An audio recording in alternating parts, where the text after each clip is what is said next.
अफसोस करती हूँ जो वाक़या हुआ है, और एज़ अ ख़ातून आपको पता है बलूचिस्तान की रवायात का कि उस हिसाब से मैं आप सबके दरमियान आई हूँ, आपकी बहन हूँ, बलूचिस्तान की बेटी हूँ, बलूचिस्तान की बहन हूँ।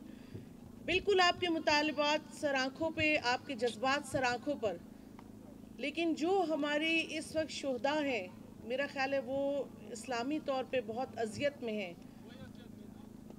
उस चीज़ को हमें नज़र में रखना है।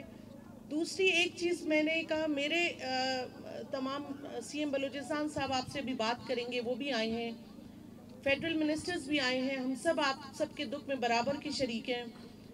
एज अ खातून मैं इस चीज़ को बार बार यही कहना चाह रही हूँ कि आपके दुख का जितना मुझे अंदाज़ा है, ख़वातीन जो पीछे बैठी हैं, बहुत शदीद दुख की बात है कि जिस सर्दी में आप लोग बैठे हैं, हम इसीलिए आपकी तकलीफ़ दूर करने यहाँ आए हैं, आपकी बात सुनने आए हैं।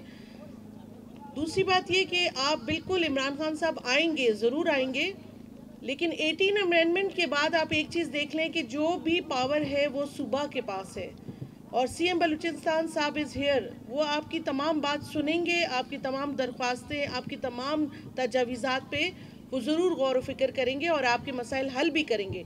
तो आप लोगों से हमें बहुत उम्मीद है, इंशाल्लाह ताला आप जो है बड़ा दिल करके इस मसले को हल करेंगे इंशाल्लाह, और इस मसाइल को हमने ख़त्म करना है, क्योंकि देखिए हमारे मसाइल हैं, बलूचिस्तान के मसाइल हैं, बाहर वालों के नहीं है कि हम लोग इंतज़ार करें कि कोई आकर हमारा मसला हल करे। क्यों करें, हम खुद अपने मसले हल करेंगे।